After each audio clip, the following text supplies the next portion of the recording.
3.5 years after a 19-year-old woman was shot and killed, the suspect finally went on trial today.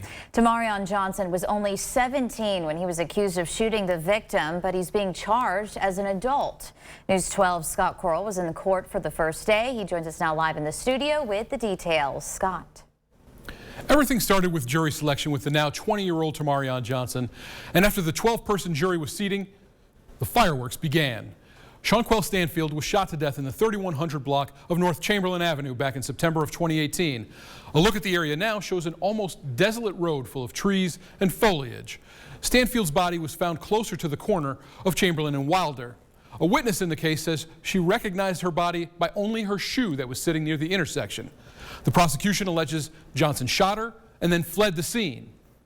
Both the prosecution and defense say Johnson crashed his car further up Chamberlain and ended up near Taylor and Searle. That's where the two sides differ. The prosecution says Johnson went to find a place to hide among the houses.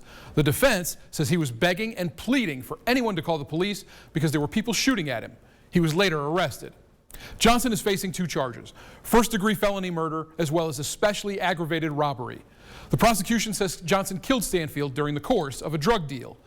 During his interview with police, the prosecution led opening statements with this first line, "Blank was lit."